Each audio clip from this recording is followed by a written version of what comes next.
Chapter 13 of The Science of Being Great by Wallace D. Wattles. Thought. Greatness is only attained by the constant thinking of great thoughts.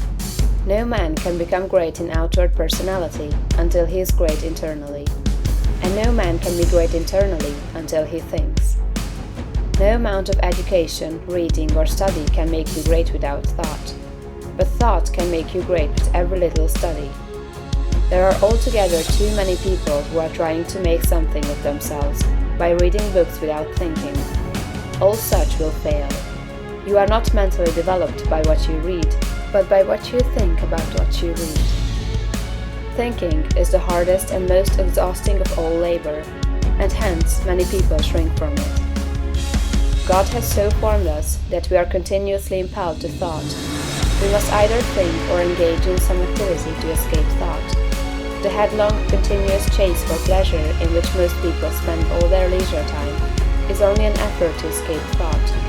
If they are alone, or if they have nothing amusing to take their attention, as a novel to read or a show to see, they must think.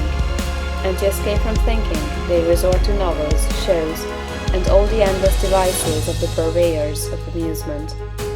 Most people spend the greater part of their leisure time running away from thought, hence they are what they are. We never move forward until we begin to think. Read less and think more. Read about great things and think about great questions and issues. We have at the present time few really great figures in the political life of our country. Our politicians are a petty lot. There is no Lincoln, no Webster, no Clay, no Calhoun, no Jackson. Why?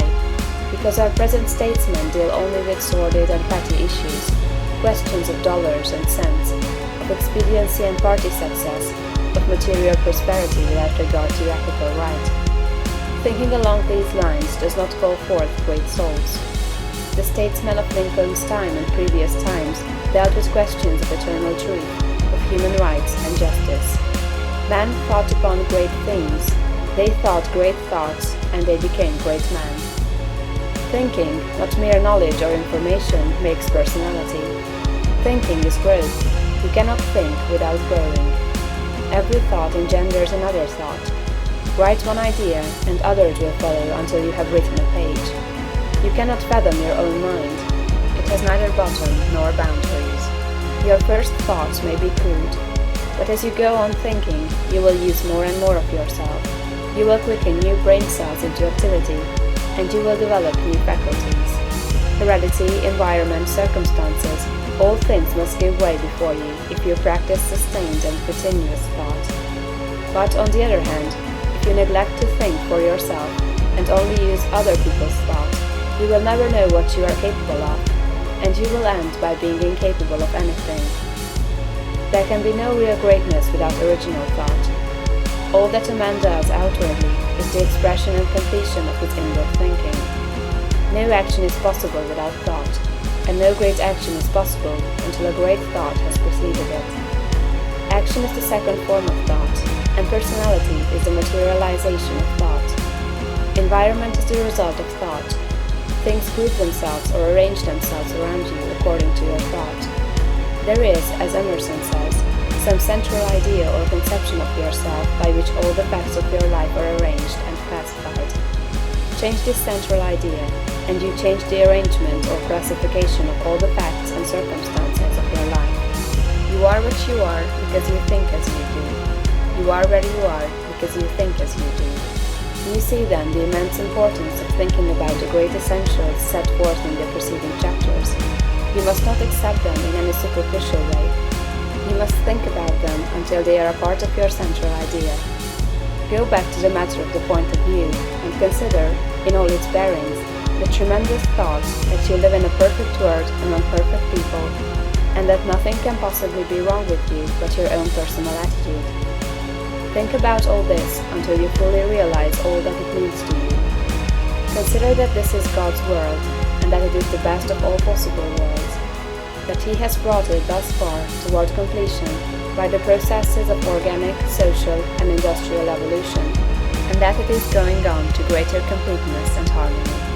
Consider that there is one great, perfect, intelligent principle of life and power, causing all the changing phenomena of the cosmos. Think about all this until you see that it is true, and until you comprehend how you should live and act as a citizen of such a perfect whole. Next, think of the wonderful truth that this great intelligence is in you.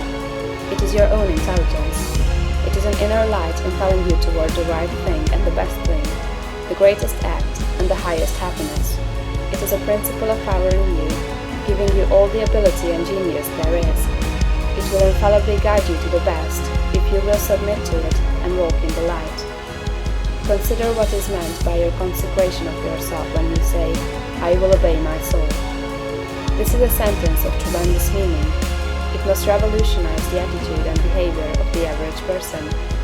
Then think of your identification with this great Supreme, that all its knowledge is yours, and all its wisdom is yours for the asking. You are a god if you think like a god. If you think like a god, you cannot fail to act like a god. Divine thoughts will surely externalize themselves in a divine life. Thoughts of power will end in a life of power. Great thoughts will manifest in a great personality.